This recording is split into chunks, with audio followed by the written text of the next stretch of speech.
Hello दोस्तों, ये हमारा तीसरा सेशन है IC38 का और बहुत ही इम्पोर्टेंट सेशन अभी स्टार्ट होगा। बहुत ही इम्पोर्टेंट टॉपिक स्टार्ट होंगे जहाँ से टेस्ट में एग्ज़ाम में IC38 के एग्ज़ाम में क्वेश्चंस आते ही आते हैं। 90% क्वेश्चंस इन्हीं टॉपिक्स में से आएगा। आज हम लोग शुरू करेंगे जो हमारा मेन जिसका हम एग्ज़ाम दे रहे हैं वो है लाइफ इंश्योरेंस। ये हमारा टॉपिक है। अभी तक हमने पिछले 2 सेशन में इंश्योरेंस क्या होता है, कैसे काम करता है,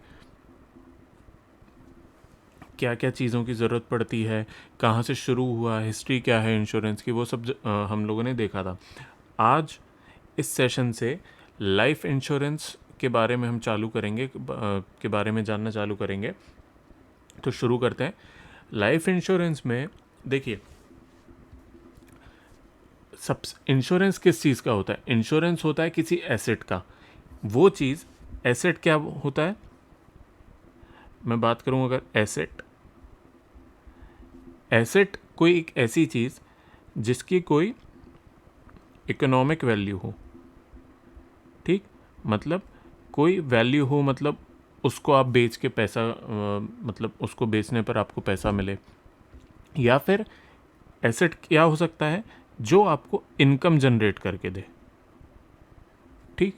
मतलब अगर मैं एग्जांपल लूँ तो कार एक एसेट है।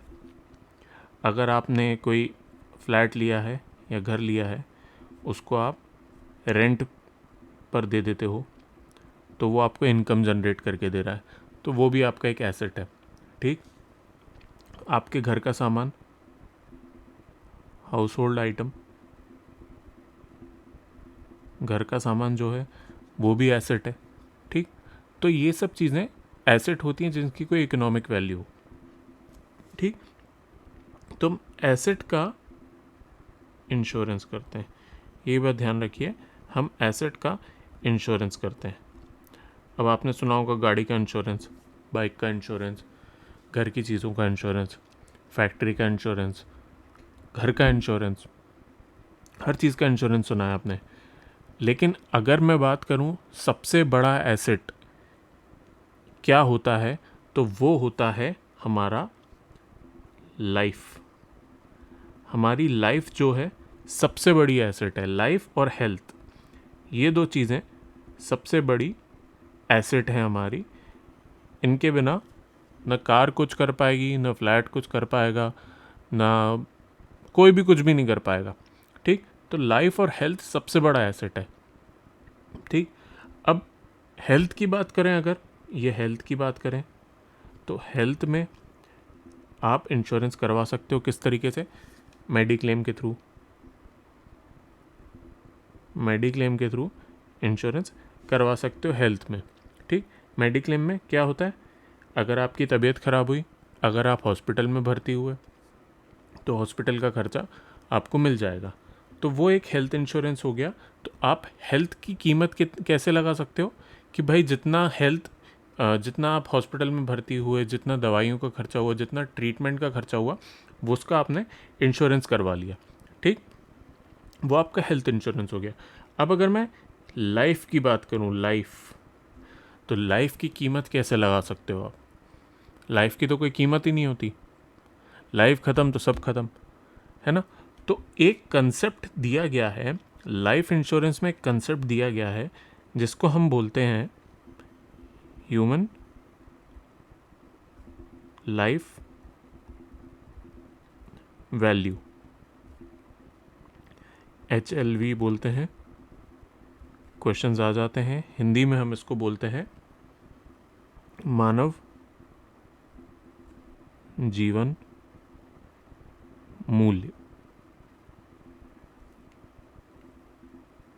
मानव जीवन मूल्य, ये हम हिंदी में बोलते हैं, ठीक। HLV या फिर ह्यूमन लाइफ वैल्यू। अब ह्यूमन लाइफ वैल्यू क्या होती है? ह्यूमन लाइफ वैल्यू वो चीज़ होती है कि मान लीजिए घर में कोई 4 लोगों की फैमिली है, उसमें हस्बैंड वर्किंग है, हस्बैंड अर्निंग है मेंबर है, वाइफ जो है वो होम मेकर है, हाउसवाइफ है, हाउसवाइफ नहीं बोलना चाहिए, होम मेकर बोलना ज़्यादा अच्छा रहता है, हाउसवाइफ जैसी कोई चीज़ नहीं होती है, ठीक। और 2 बच्चे हैं। अर्निंग मेंबर हस्बैंड है मान लीजिए, ठीक। अब हस्बैंड को अगर कुछ हो जाता है तो उनको घर चलाने के लिए, हस्बैंड के डेथ के बाद घर चलाने के लिए कितने अमाउंट की ज़रूरत पड़ेगी, उस चीज़ को हम कह सकते हैं ह्यूमन लाइफ वैल्यू। मतलब अगर मैं बात करूं ह्यूमन लाइफ वैल्यू की, तो इनकम अर्न बाय, मतलब income earn by a person every year in future,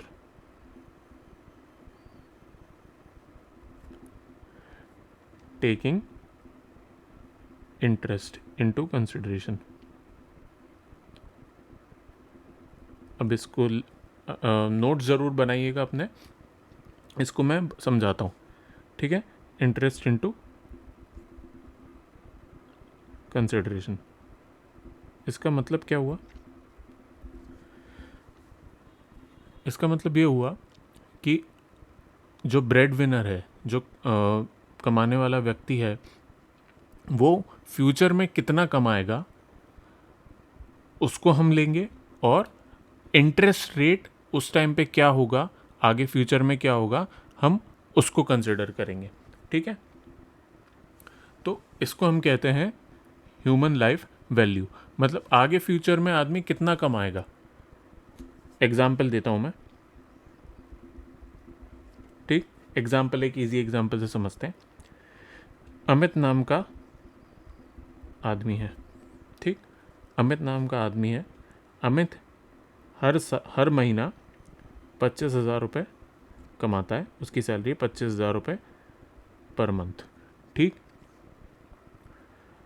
अब 25,000 रुपये पर मंथ मतलब हो गए 3 लाख रुपये साल के, ठीक।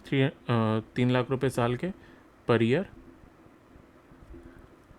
अब 25,000 में से वो 10,000 रुपये खर्चा कर देता है पर मंथ, मतलब 1,20,000 रुपये पर ईयर खर्चा कर देता है, ठीक। इसको मैं बोल दूँ ये इतना खर्चा करता है, एक्सपेंडिचर, ठीक। 10,000 रुपये खर्चा क्यों ले, 1,20,000 रुपये खर्चा कर देता है। अब करेंट उसमें अभी आज के दिन में हम इंटरेस्ट रेट मान के चलते हैं 6% से हमारी महंगाई दर बढ़ रही है, ठीक। 6% से हमारी महंगाई दर बढ़ रही है, तो हम क्या करेंगे, ह्यूमन लाइफ वैल्यू कैसे निकालेंगे? ह्यूमन लाइफ वैल्यू निकालेंगे हम 1,20,000, 1,20,000 डिवाइडेड बाय कितनी उससे बढ़ रही है, 6% से बढ़ रही है ना, तो 6% से बढ़ रही है, उसकी ह्यूमन लाइफ वैल्यू ये निकलेगी। तो अगर इसको मैं देखूं तो क्या आएगा,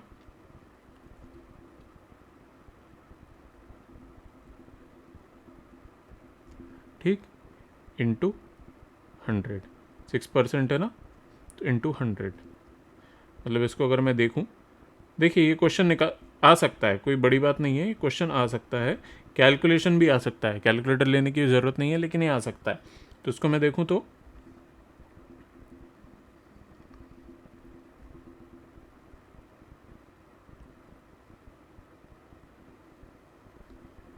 कि कितने का इंश्योरेंस चाहिए इसको 20 लाख रुपए का इंश्योरेंस चाहिए,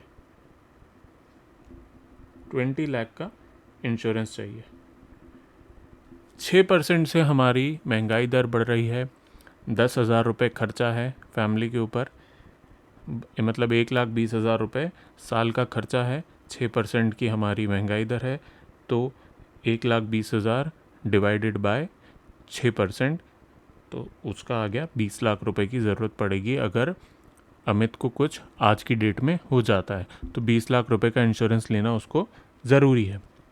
अब एक चीज़ और होती है, एक तो ये HLV वाला कंसेप्ट हो गया, ह्यूमन लाइफ वैल्यू वाला कंसेप्ट। दूसरा कंसेप्ट होता है सूटेबिलिटी वाला। सूटेबिलिटी मतलब, अब हमने तो ये सिंपल सिंपल सा देख लिया कि 1,20,000 रुपये का खर्चा होता है, 6% के हिसाब से महंगाई दर बढ़ रही है तो 20 लाख का इंश्योरेंस। लेकिन हो सकता है अमित के पास कोई लोन चल रहा हो,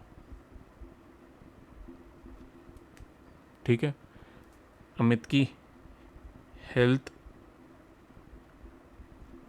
ठीक ना हो, या फिर हम हेल्थ फैमिली मेम्बर की ठीक ना हो। अमित को मालूम हो कि फैमिली मेम्बर का कभी भी खर्चा आ सकता है, ठीक। ऐसे बहुत सी चीज़ें होती हैं। अमित को इन्वेस्टमेंट का कितना शौक़ है, भाई 10,000 रुपये तो उसका खर्चा हो रहा है, लेकिन बाकी के बचे 15,000 वो कहाँ पे इन्वेस्टमेंट कर रहा है। इन्वेस्टमेंट कर रहा है तो इन्वेस्टमेंट से कितना रिटर्न आ रहा है उसको, ठीक। ये सब चीज़ों को भी हम लोग कंसिडर करते हैं जब इंश्योरेंस की बात करते हैं, तो ये सब चीज़ों को भी हम कंसिडर करते हैं।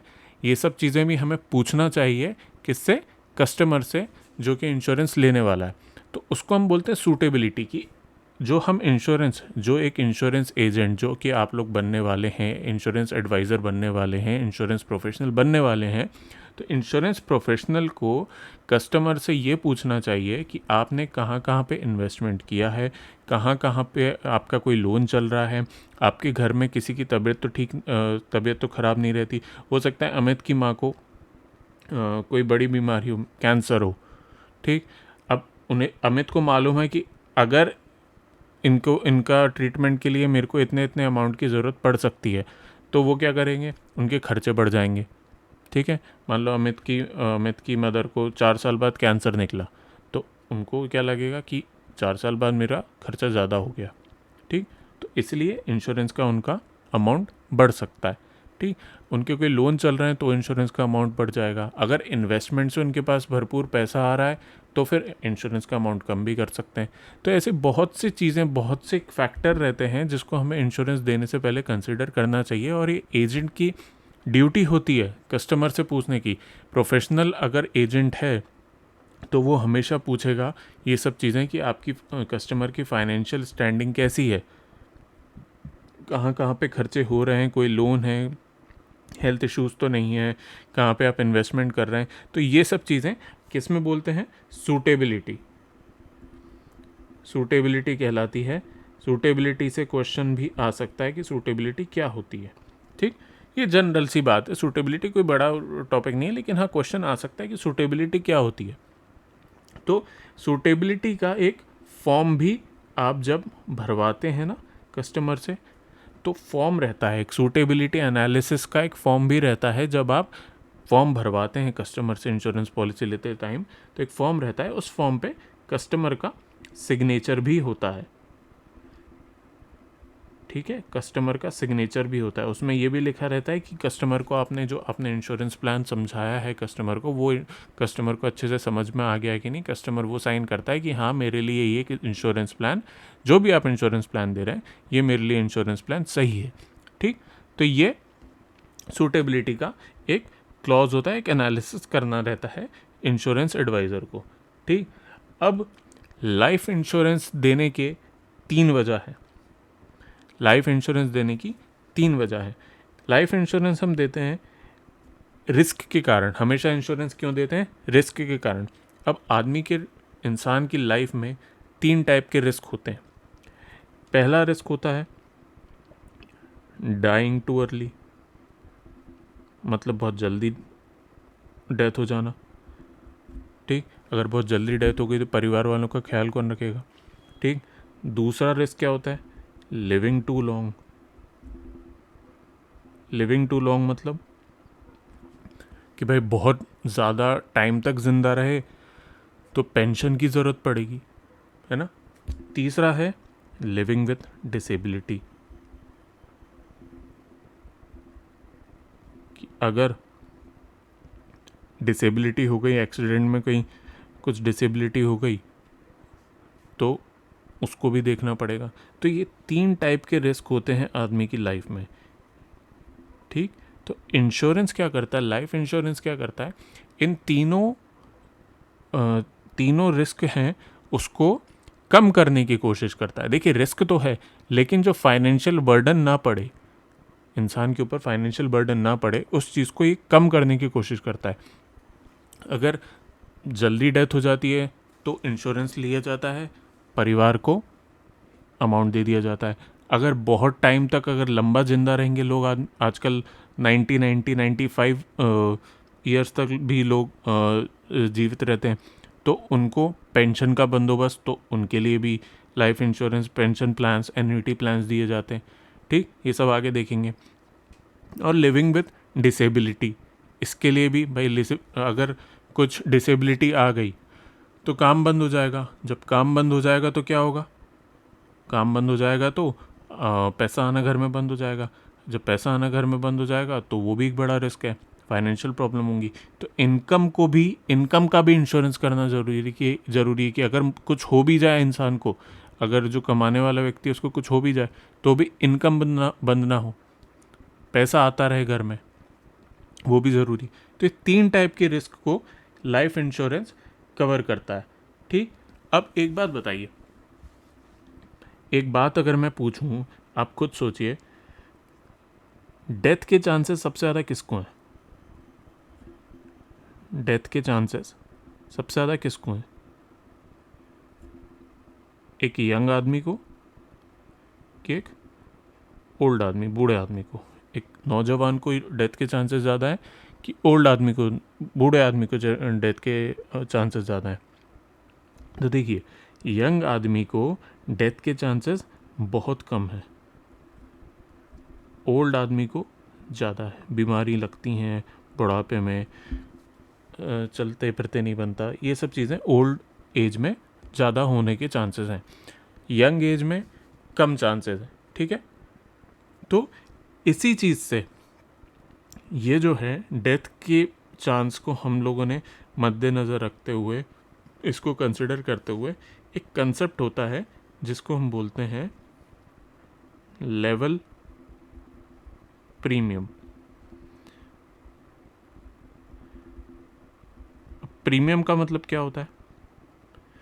प्रीमियम का मतलब ये होता है कि जब हम इंश्योरेंस लेते हैं, उस इंश्योरेंस को जारी रखने के लिए, उस इंश्योरेंस को कंटिन्यू रखने के लिए हम इंश्योरेंस कंपनी को थोड़ा पैसा देते हैं, मंथली मोड में, क्वार्टरली मोड में, हाफ ईयरली मोड में, ईयरली मोड में, जैसे भी देना चाहें उस तरीके से हम थोड़ा पैसा देते हैं।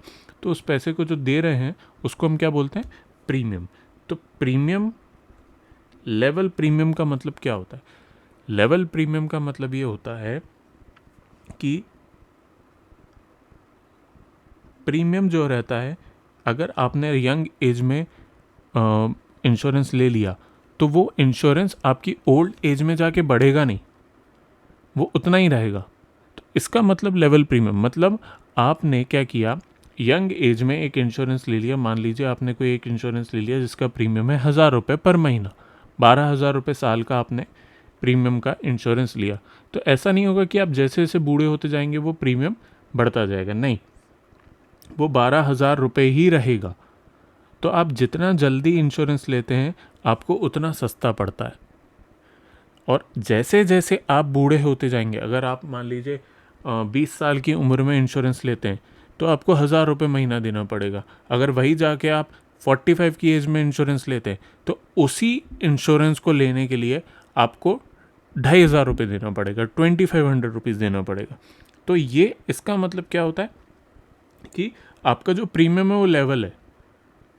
आप यंग हैं तो भी आपको प्रीमियम उतना ही है, जितना आप यंग एज में लेंगे तो उतना ही प्रीमियम देना पड़ेगा हमेशा के लिए, और अगर बूढ़े हो जाएंगे तो प्रीमियम थोड़ा ज़्यादा बढ़ेगा। तो इसका एक ग्राफ रहता है, ग्राफ से हम समझ लेते हैं किस तरीके से होता है। देखिए, ये जो है ये प्रीमियम है और ये क्या है? ये कैश वैल्यू है।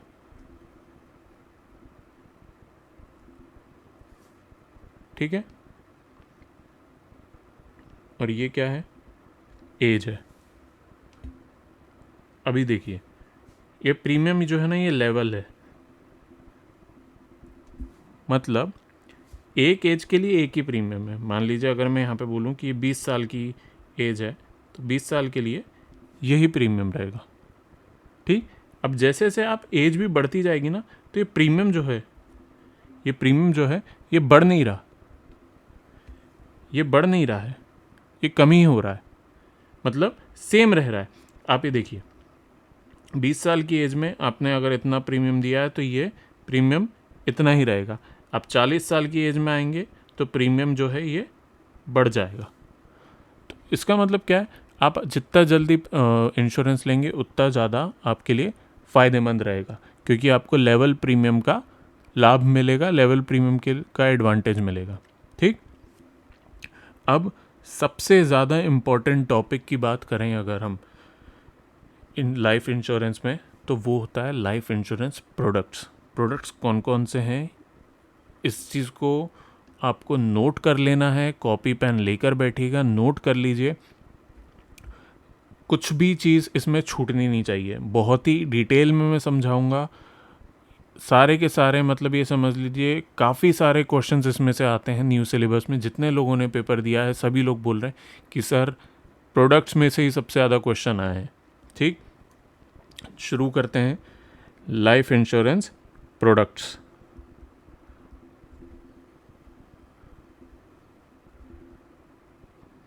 Life insurance products. अब बात करें प्रोडक्ट की। ठीक, तो एक प्रोडक्ट होता है इंटेंजिबल। दो टाइप के प्रोडक्ट होते हैं कोई भी। एक होता है इंटेंजिबल जिसको बोलते हैं हम अमूर्त, और होता है एक टेंजिबल, सॉरी गलत लिख दिया शायद, टेंजिबल अमूर्त, नहीं कुछ गड़बड़ हो गया। इनटेंजिबल अमूर्त होता है और टेंजिबल मूर्त होता है। हाँ, इनटेंजिबल और टेंजिबल। ठीक, अब लाइफ इंश्योरेंस की बात करें तो देखिए अगर आप जाते हैं मोबाइल ख़रीदने के लिए आप गए तो मोबाइल को आप पकड़ सकते हैं, चला सकते हैं, देख सकते हैं, छू सकते हैं, ठीक है, फील कर सकते हैं। तो वो क्या हो गया, टेंजिबल, मतलब मूर्त प्रोडक्ट हो गया, मतलब आप उसको छू देख सकते हैं, ठीक है, फील कर सकते हैं। इंटेंजिबल प्रोडक्ट क्या हो गया, जिसको आप देख ही नहीं सकते, जैसे कि लाइफ इंश्योरेंस। भाई लाइफ इंश्योरेंस तो दिखता नहीं है, आपने इंश्योरेंस ले लिया लेकिन वो दिख नहीं रहा है आपको, वो आपको दिख नहीं रहा है कि आपने लाइफ इंश्योरेंस लिया है, आप उसको छू नहीं सकते, आप उसको फील नहीं कर सकते। आपने लाइफ इंश्योरेंस लिया है लेकिन आप उसको देख नहीं सकते। तो लाइफ इंश्योरेंस क्या होता है, एक इनटेंजिबल प्रोडक्ट होता है। और इनटेंजिबल प्रोडक्ट लोग लेने से थोड़ा घबराते हैं।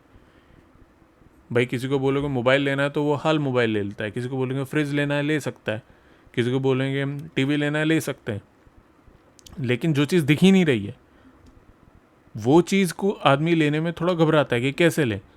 तो आपको जो चीज़ दिख नहीं रही है उसका फ़ायदा बताना है। तो ये लाइफ इंश्योरेंस का प्रोडक्ट दिख नहीं रहा है लेकिन फिर भी बहुत फ़ायदेमंद है, ये लोगों को समझाना है आपको। तो इंटेंजिबल प्रोडक्ट है लाइफ इंश्योरेंस। लाइफ इंश्योरेंस में भी दो टाइप के प्रोडक्ट होते हैं। ठीक है, लाइफ इंश्योरेंस प्रोडक्ट्स में बात करूं मैं, ध्यान से सुनिएगा, बहुत इंपॉर्टेंट है। लाइफ इंश्योरेंस में दो टाइप के प्रोडक्ट होते हैं। पहला प्रोडक्ट है ट्रेडिशनल, दूसरा है नॉन ट्रेडिशनल। एक एक करके दोनों के बारे में बहुत ही डिटेल में पढ़ेंगे, बहुत ही डिटेल में देखेंगे, क्योंकि इन्हीं में से क्वेश्चन बनता है कौन कौन से हैं, ट्रेडिशनल और नॉन ट्रेडिशनल। ठीक, अब ट्रेडिशनल प्रोडक्ट की मैं बात करूं, अभी हम देखेंगे ट्रेडिशनल प्रोडक्ट के बारे में।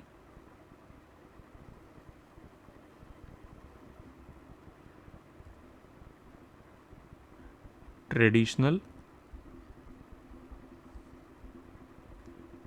Life insurance product. ठीक, ट्रेडिशनल लाइफ इंश्योरेंस प्रोडक्ट की बात करूं तो पहला सबसे इम्पोर्टेंट प्रोडक्ट रहता है इसमें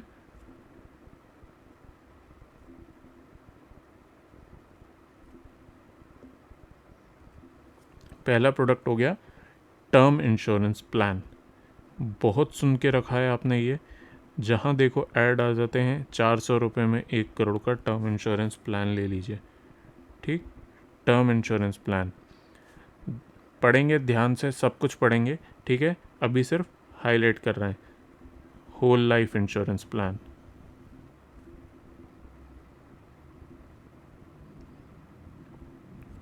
और तीसरा है एंडाउमेंट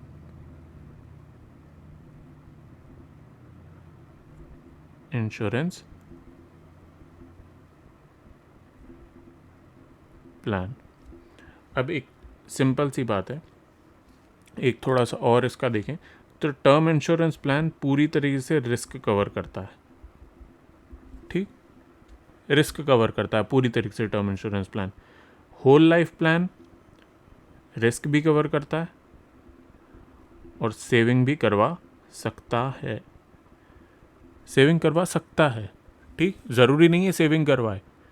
काफ़ी सारे होल लाइफ इंश्योरेंस सेविंग नहीं करवाते लेकिन रिस्क कवर करते हैं, और काफ़ी सारे इंश्योरेंस प्लान रिस्क भी कवर करते हैं और सेविंग भी करवाते हैं। ठीक, अंतर समझिएगा। एंडाउमेंट इंश्योरेंस प्लान जो रहता है वो रिस्क भी कवर करता है और सेविंग भी करवाता है। सेविंग भी करवाता है, रिस्क भी कवर करता है। होल लाइफ रिस्क तो कवर करता है और सेविंग भी करवा सकता है। कुछ प्रोडक्ट होते हैं जो करवाते हैं, कुछ प्रोडक्ट होते हैं जो नहीं करवाते, लेकिन एंडाउमेंट इंश्योरेंस प्लान रिस्क भी कवर करता है और सेविंग भी करवाता है। करवा नहीं सकता, सेविंग भी करवाएगा, तो कंपलसरीली करवाएगा, रिस्क भी कवर करेगा और सेविंग भी करवाएगा। ठीक, तो सबसे पहले बात करते हैं हम लोग टर्म इंश्योरेंस प्लान की। मार्केट में टर्म इंश्योरेंस प्लान आजकल इतना चल रहा है, इतना चल रहा है, ऐसा कोई आदमी नहीं है, ऐसा कोई व्यक्ति नहीं है जिसने टर्म इंश्योरेंस का नाम ना सुना हो। तो टर्म इंश्योरेंस प्लान की बात करते हैं, हिंदी में इसको बोलते हैं अवधि बीमा योजना, और ये पूरी तरीके से आपका रिस्क कवर करता है। ठीक है, अब देखिए टर्म इंश्योरेंस प्लान बेसिकली होता क्या है। टर्म इंश्योरेंस प्लान को समझने की कोशिश करते हैं, ध्यान से सुनिएगा, कॉपी पेन रख दीजिएगा, ध्यान से सुनिएगा। टर्म इंश्योरेंस प्लान रहता है ना जो, वो एक लिमिटेड टाइम के लिए रहता है। लिमिटेड टाइम या सीमित अवधि के लिए रहता है, इसलिए इसको अवधि प्लान भी बोलते हैं। सीमित अवधि के लिए रहता है। अवधि मतलब वो वाला अवधि नहीं, अवध वाला अवधि नहीं, टाइम वाला अवधि। ठीक है, सीमित अवधि के लिए रहता है। अब सीमित अवधि क्या हो सकती है? सीमित अवधि हो सकती है 50 साल। सीमित अवधि हो सकती है कि आप बॉम्बे से दिल्ली जा रहे हैं फ़्लाइट में, तो आपको उस टाइम के लिए इंश्योरेंस मिल जाए। आप बॉम्बे से दिल्ली ट्रेन में जा रहे हैं तो आपको उस टाइम के लिए इंश्योरेंस मिल रहा है। आजकल आता है ना, जब भी आप ट्रेन की टिकट बुक करते हैं या फ़्लाइट की टिकट बुक करते हैं तो उसमें आता है ना कि भाई 5 रुपये में इंश्योरेंस ले लीजिए, 2 रुपये में इंश्योरेंस ले लीजिए 1 लाख रुपए का। तो वो इंश्योरेंस का क्या मतलब होता है, वो आपको टर्म इंश्योरेंस दे रहे हैं। टर्म इंश्योरेंस मतलब कि आप लिमिटेड टाइम के लिए आप इंश्योरेंस ले लीजिए, कि भाई अगर आप फ्लाइट में जा रहे हैं और फ्लाइट को कुछ हो जाता है, फ़्लाइट क्रैश कर गई मान लीजिए, सीधी बात बोलूँ तो फ़्लाइट क्रैश कर गई, तो आपके परिवार को 5 लाख रुपए का इंश्योरेंस मिल जाएगा। 5 लाख रुपए का कैश आपके परिवार को मिल जाएगा। ठीक, तो टर्म इंश्योरेंस का प्लान ये रहता है कि एक सीमित टाइम के लिए आपके लिए रिस्क कवर रहता है। अब एक एग्जाम्पल से समझते हैं, ठीक है, एग्जाम्पल से समझते हैं। अमित को ले लेते हैं फिर से। अमित ने टर्म इंश्योरेंस खरीदा, कितने का? 1 करोड़ रुपए का। अभी जो 1 करोड़ है ना, इसको हम क्या बोलते हैं? बीमा रकम या फिर सम अश्योर्ड।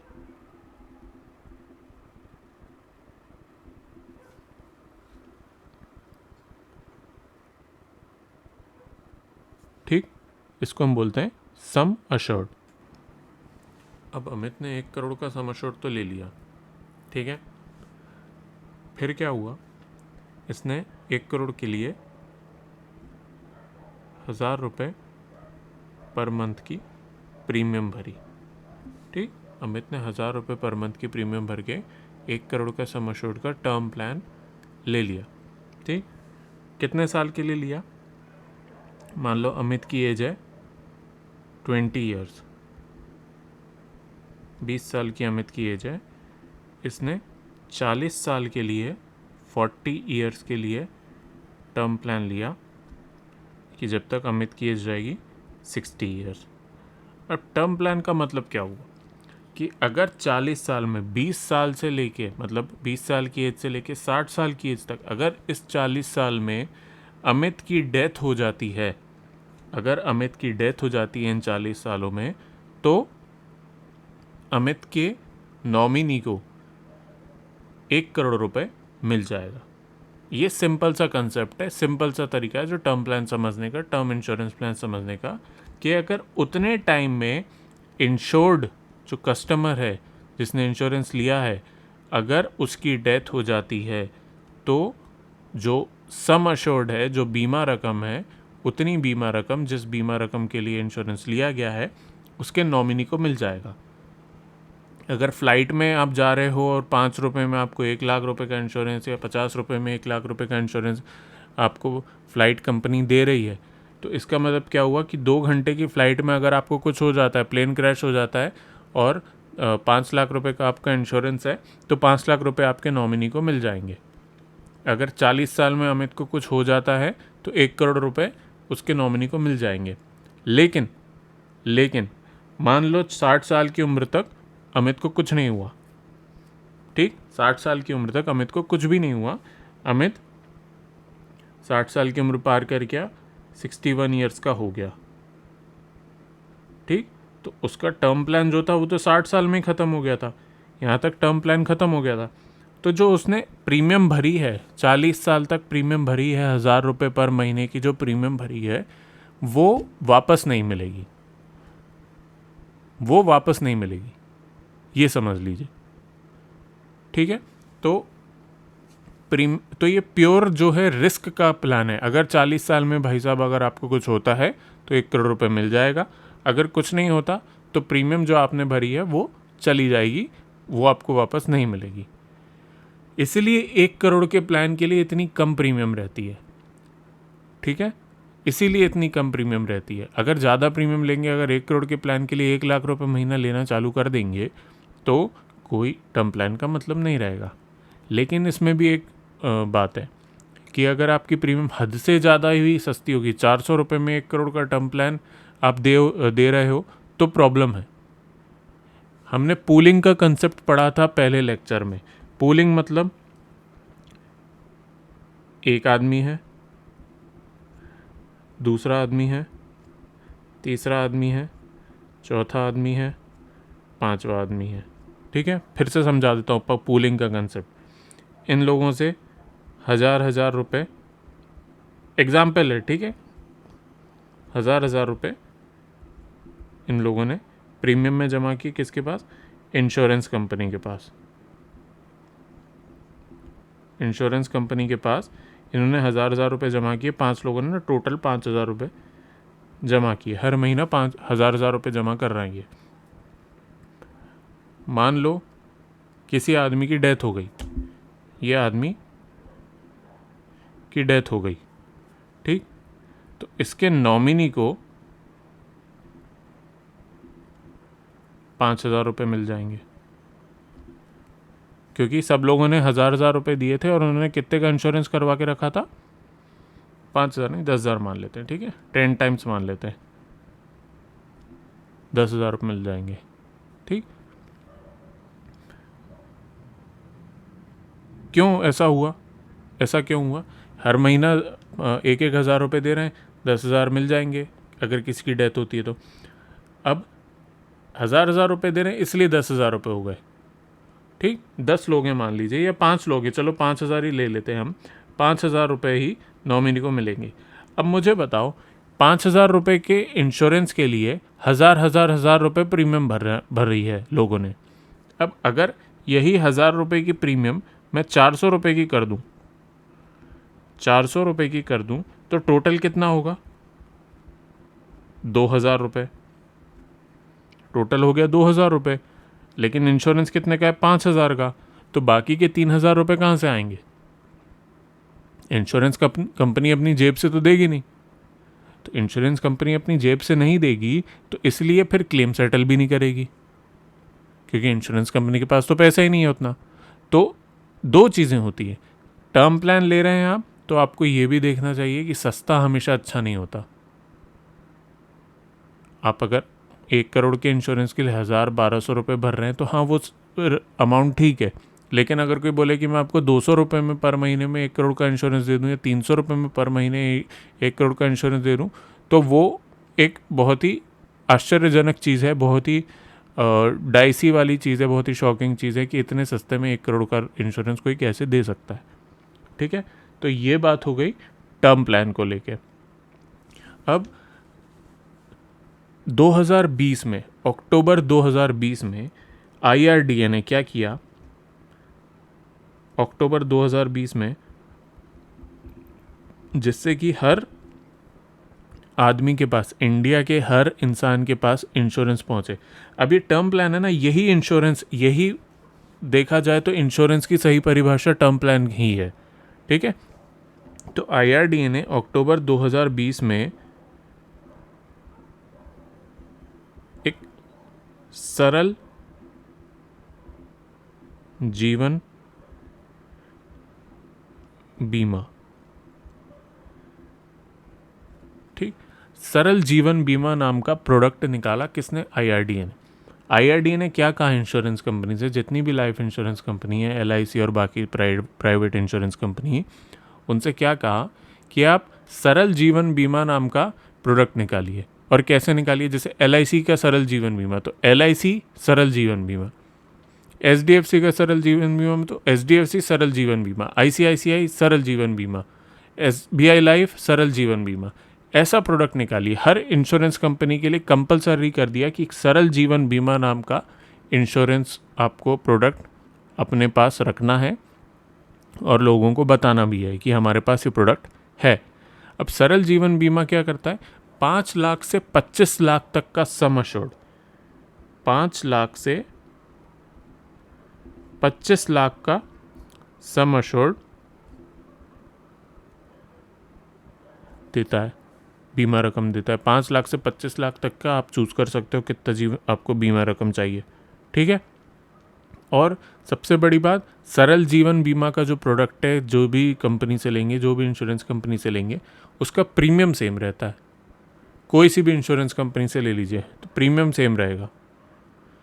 तो सरल जीवन बीमा नामक अक्टूबर 2020 में अगर आता है क्वेश्चन कि सरल जीवन बीमा कब निकाला गया या सरल जीवन बीमा किस तरीके का प्रोडक्ट है, इंश्योरेंस प्रोडक्ट है, तो आप बोलेंगे टर्म इंश्योरेंस प्रोडक्ट है, टर्म प्लान है सरल जीवन बीमा। ठीक है, अब टर्म प्लान में भी कई प्रकार के टर्म प्लान होते हैं। ध्यान से सुनिएगा, बहुत ही इंपॉर्टेंट टॉपिक है। टर्म प्लान में भी कई प्रकार के टर्म प्लान होते हैं। पहले टर्म प्लान की बात करूं तो होता है increasing sum assured, increasing sum assured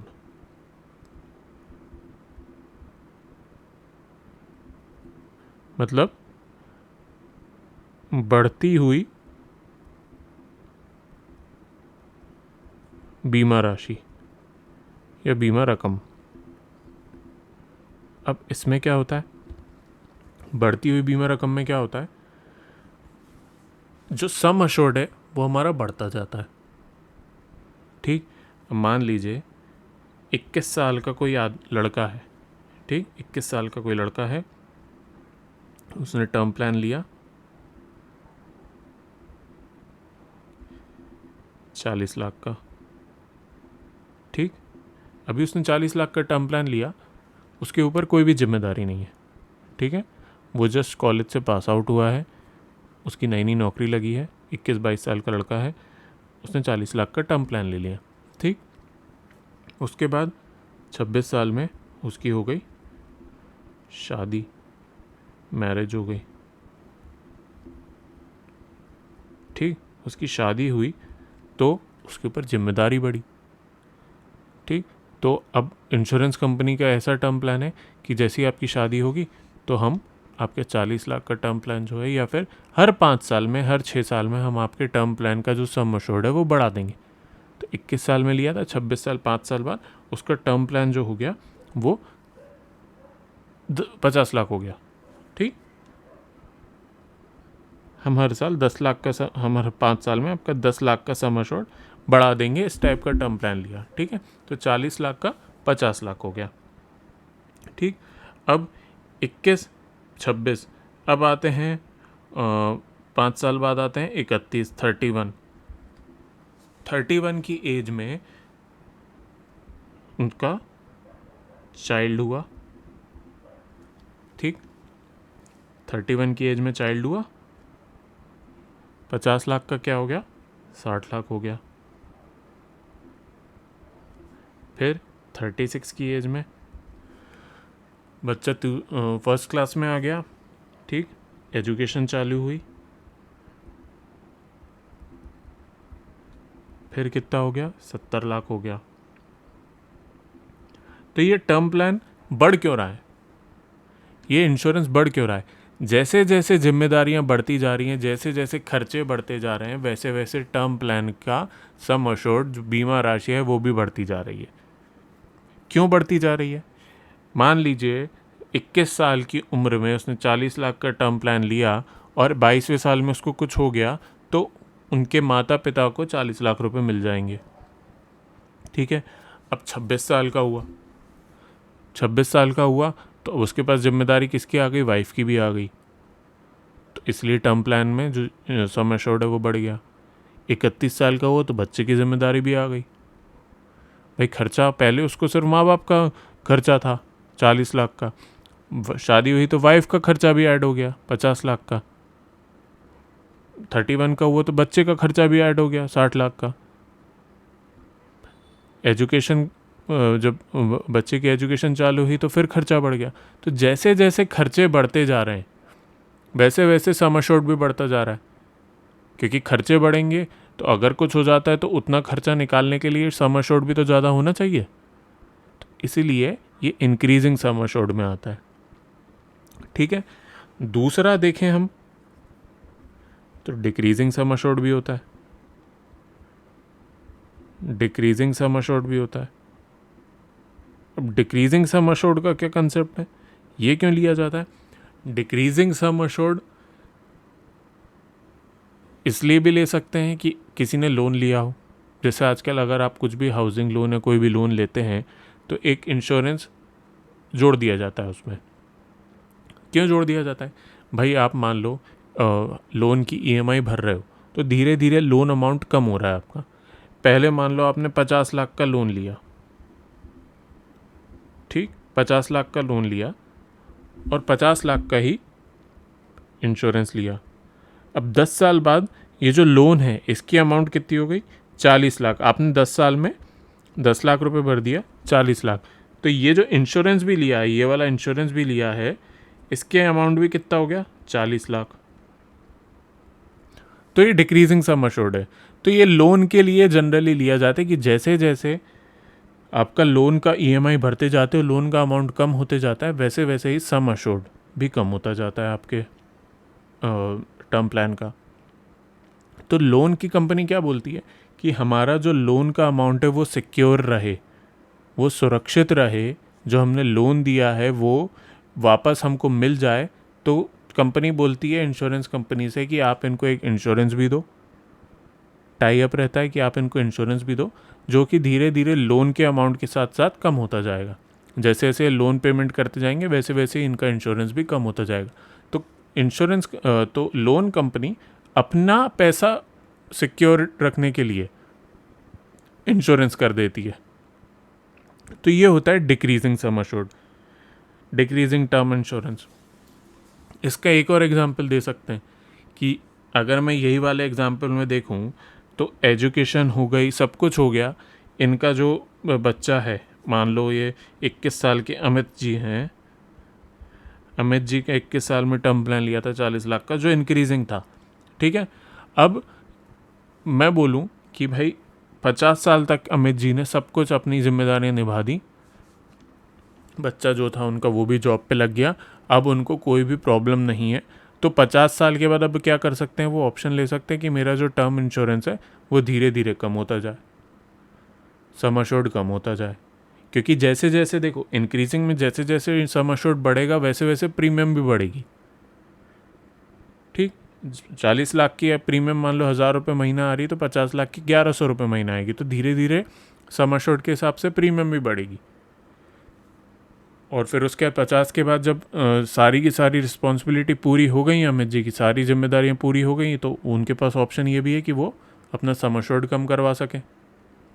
तो ये इंक्रीजिंग भी हो गया एक ही प्लान में और डिक्रीजिंग भी हो गया। एक अलग प्लान इंक्रीजिंग ले सकते हैं, एक अलग प्लान डिक्रीजिंग भी हो सकता है, और दोनों ही साथ में भी हो सकते हैं। लेकिन decreasing sum assured generally loan companies देती हैं कि भाई वो उनका पैसा, उनका जो लोन का दिया हुआ पैसा है वो सुरक्षित रहे, इसलिए वो साथ में एक इंश्योरेंस दे देती हैं। तो ये बात ध्यान रखिए, डिक्रीजिंग टर्म इंश्योरेंस, ठीक है। इसको क्रेडिट लाइफ इंश्योरेंस भी बोलते हैं, मॉर्टगेज इंश्योरेंस भी बोलते हैं, ठीक है। इसको हम मॉर्टगेज इंश्योरेंस भी बोलते हैं, मॉर्टगेज मतलब कोई चीज़ गिरवी रखना, तो मॉर्टगेज इंश्योरेंस भी बोलते हैं, और क्रेडिट लाइफ इंश्योरेंस भी बोलते हैं कि आपने कोई चीज़ लोन पे ली है तो उसके लिए इंश्योरेंस करवाना भी ज़रूरी है, ठीक। तीसरा है टर्म इंश्योरेंस में return of premium. Return of premium term insurance, अब नाम से समझ में आ रहा है। टर्म इंश्योरेंस में हम लोगों ने क्या देखा था कि भाई अगर 40 साल की टर्म इंश्योरेंस लिया है और 40 साल में कुछ नहीं होता है तो प्रीमियम वापस नहीं मिलती है। सिंपल सा कंसेप्ट ये था टर्म इंश्योरेंस का, अगर 40 साल में कुछ हो जाएगा तो 1 करोड़ रुपए नॉमिनी को मिल जाएगा, अगर नहीं होगा तो प्रीमियम वापस नहीं मिलेगी, ठीक है। Return of premium term insurance में क्या होता है कि भाई आपने 40 साल का टर्म इंश्योरेंस लिया, अगर 40 साल में कुछ नहीं होता तो हम आपकी प्रीमियम रिटर्न कर देंगे, आपने जितना भरा है उसका प्रीमियम हम रिटर्न कर देंगे। ये सिंपल सा कंसेप्ट है कि अगर 40 साल, नॉर्मल टर्म इंश्योरेंस क्या कहता है, 40 साल में कुछ नहीं हुआ तो प्रीमियम नहीं मिलेगी, लेकिन रिटर्न ऑफ टर्म इंश्योरेंस क्या होता है, 40 साल में कुछ नहीं हुआ तो हम आपकी प्रीमियम वापस कर देंगे, अगर हो गया तो नॉमिनी को तो 1 करोड़ मिलना ही मिलना है, लेकिन अगर नहीं हुआ तो हम आपकी प्रीमियम वापस कर देंगे। अब इसमें एक सबसे बड़ा कैच क्या है कि भाई अगर आपको return of premium term insurance लेना है तो अगर आप नॉर्मल टर्म इंश्योरेंस में अगर आप 1,000 रुपये महीना भर रहे हो 1 करोड़ के इंश्योरेंस के लिए, तो रिटर्न ऑफ प्रीमियम में आपको 2,000 रुपये महीना भरना पड़ेगा।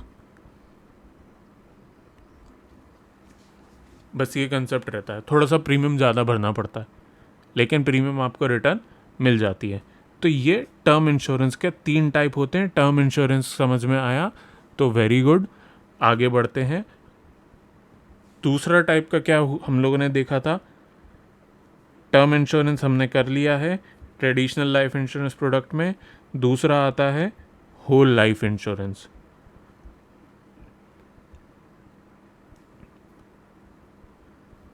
होल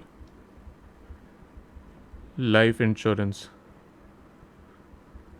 अब ये तो नाम से ही समझ में आ रहा है, होल लाइफ इंश्योरेंस मतलब पूरे ज़िंदगी भर के लिए।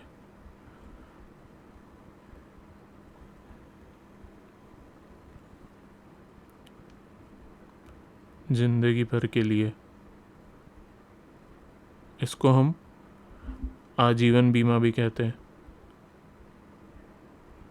अब ये होता क्या है, आजीवन बीमा वो बीमा है जो कि आपकी पूरी ज़िंदगी भर होता है। टर्म प्लान में एक सीमित टाइम तक रहता है, एक लिमिटेड टाइम तक रहता है, एक सीमित अवधि तक रहता है। होल लाइफ इंश्योरेंस प्लान वो नहीं होता। होल लाइफ इंश्योरेंस क्या होता है, भाई आप जब आपकी डेथ होगी तब आपके नॉमिनी को पैसा मिलेगा ही मिलेगा, 100% है। आपकी डेथ कभी भी हो, कभी भी हो, आप 40 साल में मर रहे हो, 40 साल में डेथ हो रही है तो ठीक है, 40 साल के बाद डेथ हो रही है तो ठीक है, आपकी कभी भी डेथ हो पूरी ज़िंदगी भर आपका इंश्योरेंस रहेगा, होल लाइफ इंश्योरेंस रहेगा। ठीक, कभी भी डेथ हो तब आपका इंश्योरेंस आपके नॉमिनी को जो बीमित राशि है, बीमा रकम है, वो मिल जाएगी। ठीक है। अब दूसरी चीज़ क्या है, इसका प्रीमियम बहुत ज़्यादा होता है।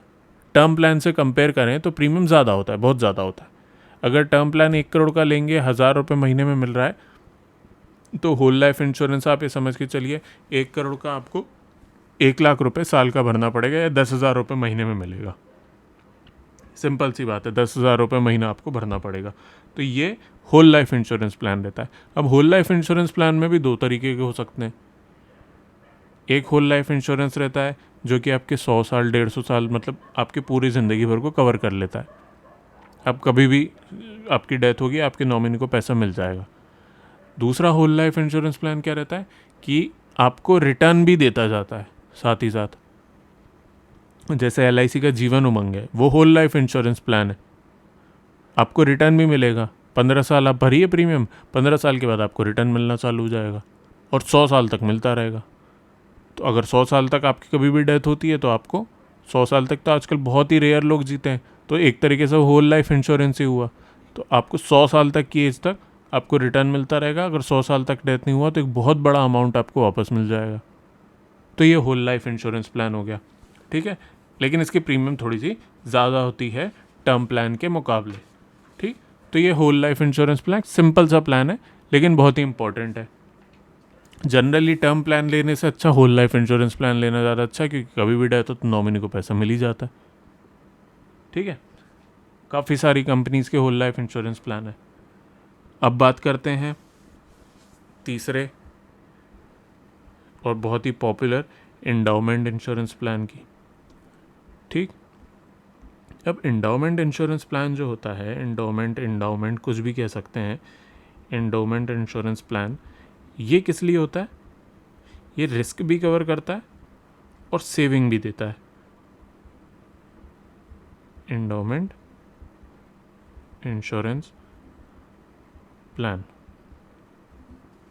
ठीक, ये रिस्क भी कवर करता है और सेविंग भी देता है। अब किस तरीके से देता है मैं बताता हूँ आपको। एंडाउमेंट इंश्योरेंस प्लान, अगर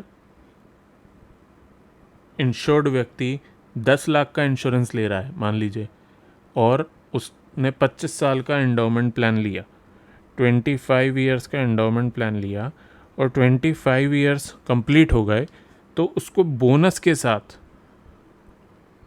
अब ये बोनस भी मैं बताऊंगा क्या होता है, बोनस के साथ, और उसने 10 लाख का सम अश्योर्ड लिया, बीमा राशि उसकी कितनी है, 10 लाख सम अश्योर्ड उसका है, तो बोनस के साथ उसको बोनस प्लस सम अश्योर्ड मिल जाएगा। 25 साल के बाद अगर वो ज़िंदा है तो उसको ये मिल जाएगा। मान लीजिए उसकी डेथ 22वें साल में हो गई, तो उसको बोनस प्लस सम अश्योर्ड उसके नॉमिनी को मिल जाएगा। ठीक, ये सिंपल सा कंसेप्ट रहता है एंडाउमेंट इंश्योरेंस प्लान का। सेविंग भी हो रही है कि भाई कोई लेते हैं सेविंग के हिसाब से कि बच्चे की पढ़ाई के लिए हमको चाहिए, तो एंडाउमेंट इंश्योरेंस प्लान ले लेते हैं, क्योंकि 99.99% एक गारंटीड होता है।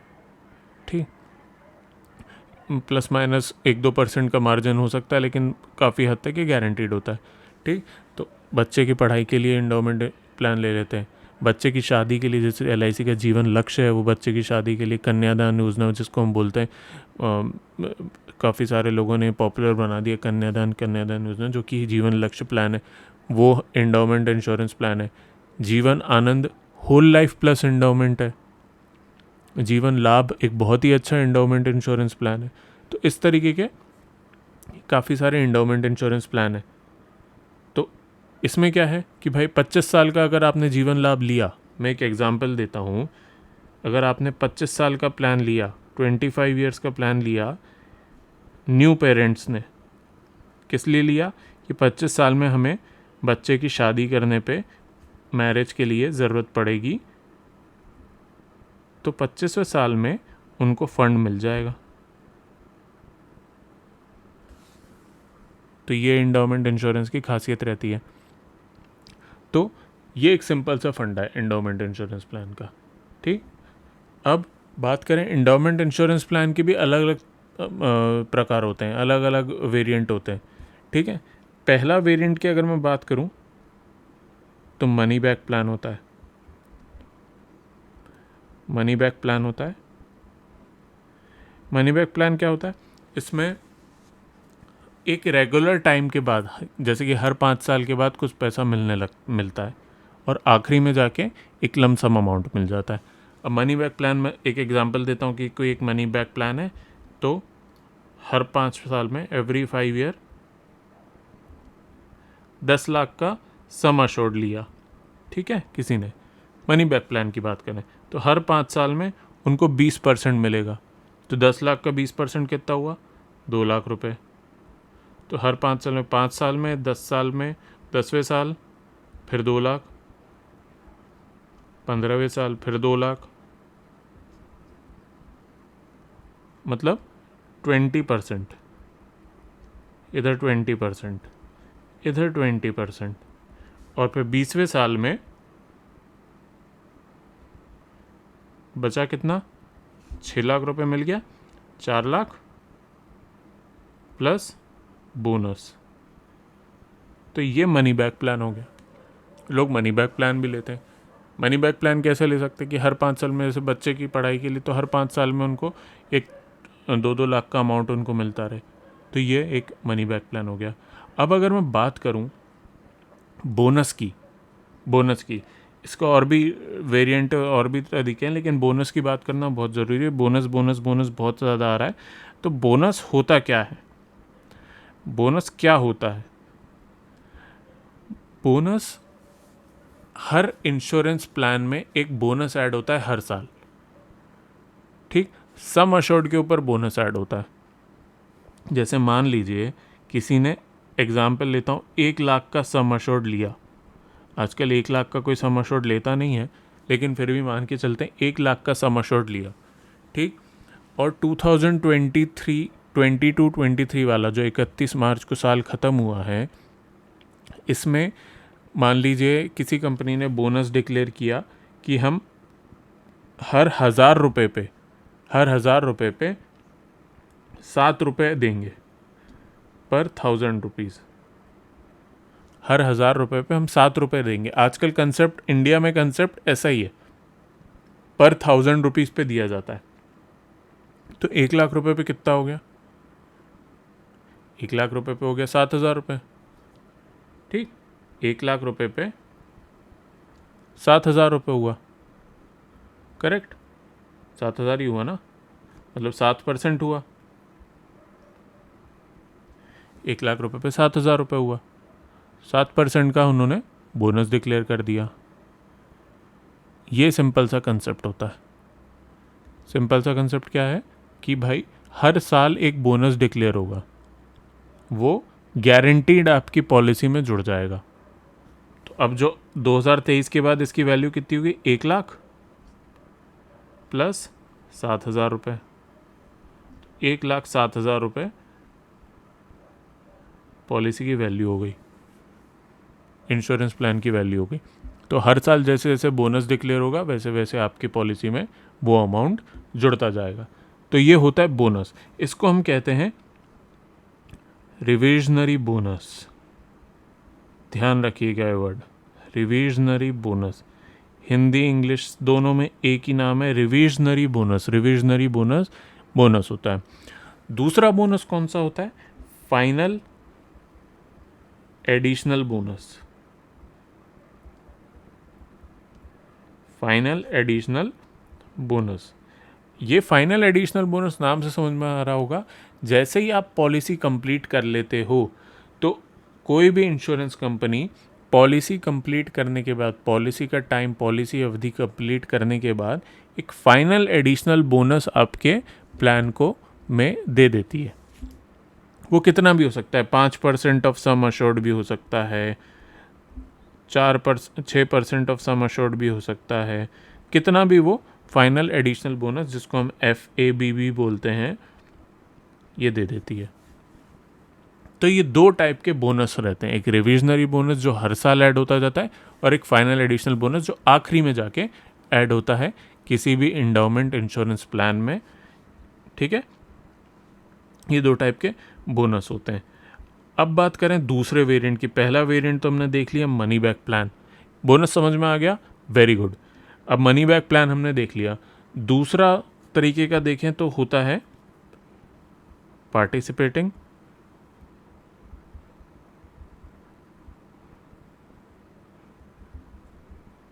जिसको हम पार पॉलिसी भी देखते हैं, बोलते हैं participating policy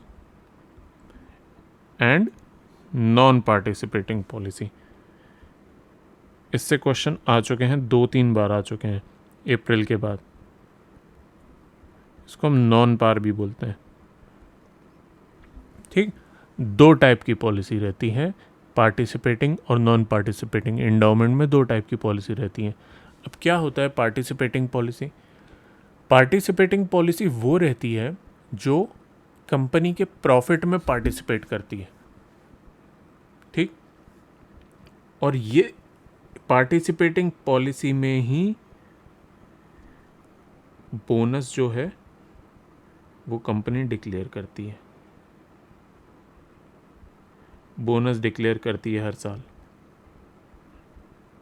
every year. Participating policy.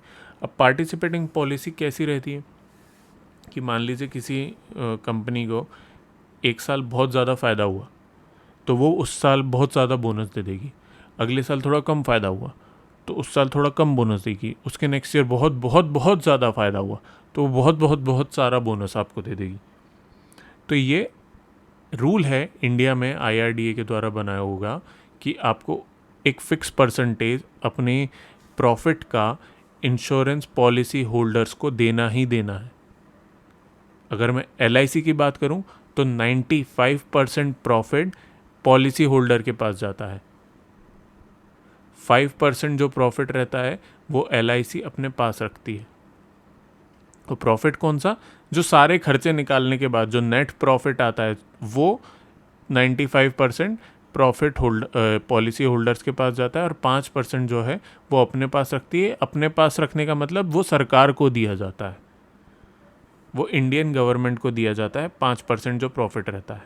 ठीक है, तो ये पार्टिसिपेटिंग पॉलिसी का कंसेप्ट है कि प्रॉफिट में पार्टिसिपेट करेगी आपकी इंश्योरेंस पॉलिसी। ठीक, अब नॉन पार्टिसिपेटिंग प्लान क्या होते हैं? नॉन पार्टिसिपेटिंग प्लान वो प्लान होते हैं जिसमें जो बोनस है वो पहले ही कंपनी ने डिक्लेयर कर दिया है। मतलब आपने कोई insurance non participating insurance plan लिया तो कंपनी बोलेगी कि मैं आपको हर 1,000 रुपये पे, आपने जो सम एश्योर्ड लिया है 1 लाख रुपए का, तो मैं आपको हर 1,000 रुपये पे 7 रुपये दूंगा। मैंने बोला कि मैं हर आपके 1,000 रुपये पे मैं 7 रुपये दूंगा, मतलब 1 लाख रुपये पे 7,000 रुपये मैं आपको दूंगा, मतलब 7% मैं आपको दूंगा। तो हर साल 7,000 रुपये मेरी पॉलिसी में ऐड होते जाएंगे। तो ये सिंपल सा फंडा रहता है। आया आपको समझ में? ये सिंपल सा फंडा रहता है। 7 रुपये नहीं, 70 रुपये होगा ये, सॉरी पहले भी मेरे से गलती हो गई, ये 70 रुपये होगा, 70 रुपये पर 1,000 रुपये, तो ये 7,000 रुपये हुआ। 7% में आपको दूंगा मैं हर साल। तो ये ऑलरेडी गारंटीड है, ये गारंटीड है।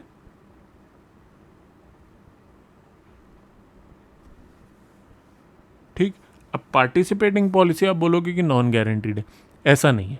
पार्टिसिपेटिंग पॉलिसी 99% गारंटीड रहती है। अगर आपने मैच्योरिटी बताई है किसी को कि 10 लाख की एंडाउमेंट प्लान लेने पे मैच्योरिटी अगर आपकी आती है 10 लाख रुपए, 10 लाख रुपए, तो ये प्लस में 9,99,999 भी हो सकती है और 10,01,000 भी हो सकती है। तो दोनों प्रोबेबिलिटी हैं। ठीक है, ये भी 99% गारंटीड रहती है, कोई ज़्यादा ऊपर नीचे नहीं होता। ठीक है, तो जो वैल्यू लिखी रहती है ऑलमोस्ट उतना ही आता है, तो इसको भी हम गारंटीड बोल सकते हैं। नॉन पार्टिसिपेटिंग पॉलिसी में बॉन्ड पेपर पे जो पेपर रहता है उस पर लिखा आता है कि कितना अमाउंट आपके इस पर ऐड होगा। ठीक है, तो ये बात ध्यान रखिएगा। 2 टाइप की पॉलिसी होती हैं, पार्टिसिपेटिंग, नॉन पार्टिसिपेटिंग। अब बात करते हैं एन्युटी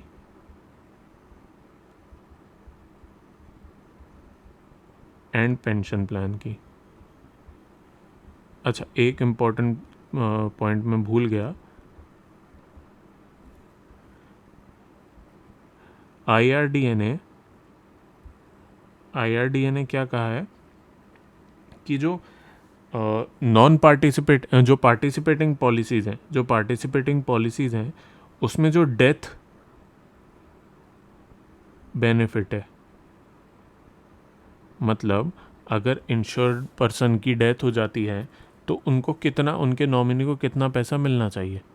ठीक, तो वो क्या होता है, अगर आप रेगुलर प्रीमियम भर रहे हो, 2 टाइप की प्रीमियम भरते हो, आप रेगुलर प्रीमियम भरते हो हर साल और दूसरा भरते हो सिंगल प्रीमियम, मतलब एक बार प्रीमियम भरी और बस छोड़ दी, तो वो 2 टाइप के एंडोमेंट प्लान भी रहते हैं। रेगुलर प्रीमियम भी भरते हो जिसमें, और या फिर एक सिंगल प्रीमियम में भी भरते हो।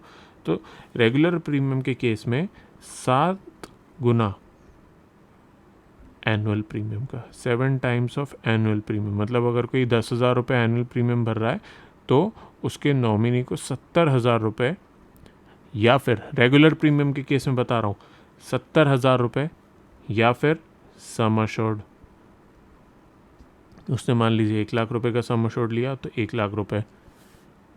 ठीक है, तो या फिर एनुअलाइज प्रीमियम का 7 गुना, या फिर जो सम अश्योर्ड है उसमें से जो भी ज़्यादा होगा, मैक्सिमम जो भी ज़्यादा होगा वो नॉमिनी को दिया जाएगा।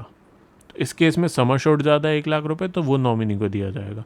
अगर किसी उसमें एनुअल प्रीमियम ज़्यादा है तो 7 गुना एनुअल प्रीमियम का ज़्यादा है तो वो नॉमिनी को दिया जाएगा। ये रेगुलर की बात हो गई। और सिंगल प्रीमियम के केस में death benefit 1.25 times of premium, मतलब किसी ने अगर 1,00,000 रुपये का सिंगल प्रीमियम भरा है तो उसके नॉमिनी को 1,25,00,000, मिनिमम बता रहा हूँ, ये मिनिमम इतना बेनिफिट तो मिलना ही चाहिए, उसके ऊपर भी जा सकते हैं इंश्योरेंस कंपनी अगर चाहे तो 1,25,00,000 रुपये किसको मिलेगा, नॉमिनी को मिलेगा। ये सिंपल सा फंडा है। ये आईआरडीए ने रूल निकाला है। कब निकाला है, 2019 में। कौन सा रूल नंबर है, रेगुलेशन रूल 9, ये आईआरडीए ने निकाला है। 2019 में ये रूल आया है। ठीक है, आईआरडीए ने निकाला है, ये बात ध्यान रखिए। अब बात करते हैं एन्युटी एंड पेंशन प्लान की। एन्युटी एंड पेंशन प्लान क्या होता है कि एन्युटी प्लान, पेंशन प्लान वो प्लान होते हैं जिसके लिए जो आदमी है, जो इंसान है, वो थोड़ा अमाउंट अपनी सैलरी का जोड़ता है और 60 ईयर्स के होने के बाद, रिटायर होने के बाद उसको लाइफ टाइम एक अमाउंट हर महीना, एक पेंशन अमाउंट उसको हर महीना मिलता जाता है। ठीक है, जैसे कोई जॉब कर रहा है, उसकी सैलरी है मान लीजिए 50,000 रुपीज़ पर मंथ। ठीक, 50,000 पर मंथ सैलरी है, तो ग्रुप एन्युटी प्लान बोलते हैं इसको, group insurance plan, group pension plan भी बोल सकते हैं, ग्रुप पेंशन प्लान। इसमें कंपनी क्या करती है कि जो एम्प्लॉय है उनका, जो काम कर रहा है उनके यहाँ, 50,000 रुपये महीना उनको सैलरी दे रही है, उस 50,000 में से 10% मतलब 5,000 रुपये वो कहाँ डाल देगी, पेंशन फंड में डाल देगी। एम्प्लॉय की सैलरी में से काट के पेंशन फंड में डाल देगी और 5,000 रुपये खुद में ला देगी। कंपनी खुद में ला देती है उस पेंशन फंड में, कंपनी खुद में ला देगी। तो टोटल कितना हो गया, एक महीने का 10,000 रुपये जुड़ गया। ठीक है, अब ये हर टाइम डालते रहेंगे पेंशन फंड में। तो जब रिटायर होगा एम्प्लॉय रिटायर होगा, जब वो काम करने वाला रिटायर होगा तो उसको हर साल, हर महीना 10,000 रुपये की पेंशन मिलती रहेगी। 10,000 भी मिलती है, 10,000 मिनिमम 10,000 रुपये की पेंशन मिलती रहेगी, ज़्यादा भी मिल सकती है ना। मिनिमम बता रहा हूँ, एग्जाम्पल लिया है, कोई सत्य बात नहीं है ये, एग्जाम्पल लिया, मिनिमम 10,000 रुपये की पेंशन उसको मिलना चालू हो जाएगी। ठीक, ये ग्रुप पेंशन प्लान का एक तरीका है। यही चीज़ हम लोग इंडिविजुअली भी ले सकते हैं, यही चीज़ जो है हम इंडिविजुअली भी ले सकते हैं कि थोड़ा थोड़ा अमाउंट अपने सेविंग्स में से ग्रुप एन्युटी प्लान में या पेंशन प्लान में डालना चालू करें, और 60 ईयर्स के होने के बाद हम लाइफ लॉन्ग वो पेंशन लेते रहें, और फिर उसके बाद वो अमाउंट आपके नॉमिनी को मिल जाए। ये भी हम कर सकते हैं। दूसरा क्या तरीका होता है एन्युटी प्लान का। एन्युटी प्लान क्या होते हैं, इंटरेस्ट मिलता है। मान लीजिए एन्युटी सिंगल प्रीमियम प्लान होते हैं generally, single premium plan, single premium plan रहते हैं। इसमें क्या बोलते हैं कि 10 लाख रुपए डालिए आप, 10 लाख रुपीज़ आप भरिए, ठीक, आपको हर महीने 10,000 रुपये की पेंशन मिलेगी। एग्जाम्पल लिया है, ठीक। सिंगल प्रीमियम आप 10 लाख रुपए एक बार भरिए, आपको लाइफ लॉन्ग हर महीना 10,000 रुपये मिलेगा। ये सिंपल सा प्लान है, इसको क्या बोलते हैं, एन्युटी प्लान बोलते हैं। और फिर एन्युटी प्लान में भी 2 टाइप के प्लान हो जाते हैं, single premium plan, annuity plan में भी 2 टाइप के प्लान हो जाते हैं। कि भाई पहला तरीका है कि लाइफ टाइम आप पेंशन लो, और फिर उसके बाद जो अमाउंट है वो किसको मिल जाएगा, आपने 10 लाख रुपए डाले, लाइफ टाइम पेंशन ली, और ये उसके बाद आपके नॉमिनी को 10 लाख वापस। ठीक, हस्बैंड ने ली 10,000 रुपये पेंशन हर महीना, और उसके बाद वाइफ को 10 लाख रुपीज़ मिल गए। दूसरा क्या है, 10 लाख रुपीज़ लिए, हस्बैंड ने लाइफ टाइम पेंशन ली,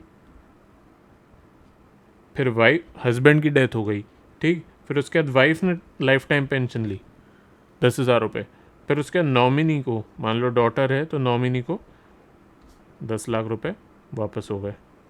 तो पहला ही क्या है, जॉइंट, इसको बोलते हैं जॉइंट लाइफ। 2 लाइफ को ज्वाइन करके बनाया है तो जॉइंट लाइफ। इसको बोलते हैं सिंगल लाइफ, क्योंकि एक सिंगल पर्सन ने ली है। तो सिंगल लाइफ और जॉइंट लाइफ 2 टाइप के पेंशन प्लान हो गए, 2 टाइप के एन्युटी प्लान हो गए। ठीक, तो ये बात ध्यान रखिएगा।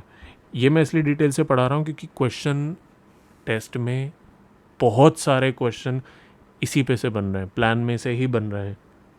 तो एन्युटी और पेंशन प्लान, ये 2 टाइप के पेंशन प्लान हो गए। ठीक, एक सिंगल लाइफ और एक जॉइंट लाइफ। इतना समझ में आया? चलिए आज इस सेशन को यहीं पे ख़त्म करेंगे। नेक्स्ट सेशन में हम क्या करेंगे, किस चीज़ को कवर करेंगे? लाइफ इंश्योरेंस के ट्रेडिशनल प्लान हमने कवर कर लिए, अब हम करेंगे नॉन ट्रेडिशनल प्लान अगले सेशन में कवर। ठीक है, चलिए, थैंक यू सो मच।